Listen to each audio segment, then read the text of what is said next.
Good morning. Ngasigi card message ay patang yung minarase ngasi iray numit ko iray setkadaba color blue light blue sky blue gumba se pibay ko aduga akogi timing siga hapetang yengase ko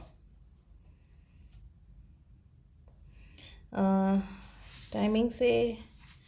kayam accurate oige ko tie habadudi ishada khara su kaino tore ko sum hanga ko yaw ko ngai leraga di ko hadi accurate oiba khopa hadi hotpagi matam amaina mamang the video ma sem ki bane ko adu dum hotpira su ya ko hadi yengba khopa se hayeng do thabak chakadam ne adu ngantana kaino tawni ga ha ga ti adu gi videos ta patang check toroga hadi kamaina hot ka dagi no ma ge phaba timing se adu duma dai to bi be ko accurate oiba oidaba gi di just general ni ko si se ishada belief amadi leidana ko hadi ai ngasi se pungfam afaba amadagi thoagadi aina tawdoriba aina chatoriba thabakse mangol oigani haibagi ishada thajabado energy afaba mangol oina cha hadi sigi pungsira ngasai aina harako matamda si pungsira thoogadi ngasi se good time ne si se best time ne ko ne adu manga taneba aduna ne da hadi sida 100% accurate oye khole habagi yamna keno explanation piningai dilate ko hadi aina su phare sigi matam sida ai samak follow tawe ko sigi aina hadi nungti aina piriba matam se hadi chatpa khatang natabida su ko hadi hazikandi yumdagi loina pham thabak to ngata ne na hadi miga wari sagatamne hairase natraga aise keno ma mail ma thadoine khotoine ka hairase ba ataragadi adugi punghamduda aisu yenga taweba ado adumaina sena biba haitare kon matam afo thabak tawragadi keno tawina thabak to mangol oidana ko aduna adumaina se matam se sai yeng bibe ai ko ado hambada card ki message yeng minarase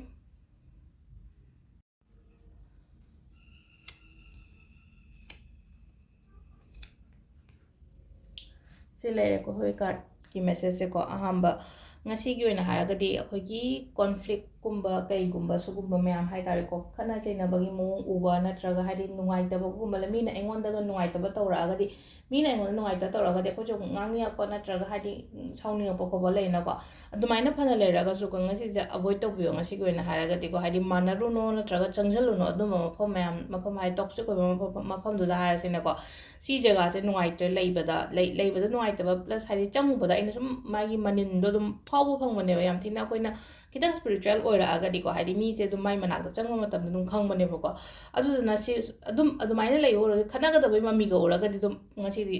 hadi fama mana bi da ba hai tare ko aduga mathangi ko ani suba sina mu kai ne hadi sum aina hojing ngai raga pot ama leiye ngai di ngai raga leiri dum kitang kharaga ngai bi ba da karo ngasi gi na hayam ne ngasi gi na di only ngai boy no re ko ado ngai do pot se phana budi la kani ko ado hoji ngasi mak lak ko ba adumadi haidre ko sida hadi waiting da oina leiba do ko ahum suba sina ko nungai taba aingonda hazik leiri ba aingonda wakhan nungai taba ni khangde kanu man hai sum daina wakhan da leiragadi adu do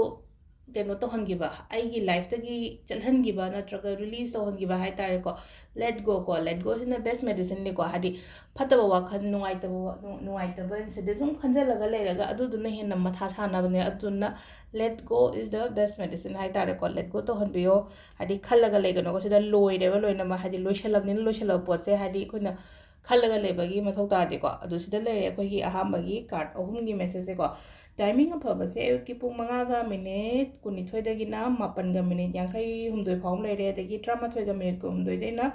baroga minute keno yankai humdoi phawm leire ko dagi ahumga minute yankai humdoi deina tare mangaga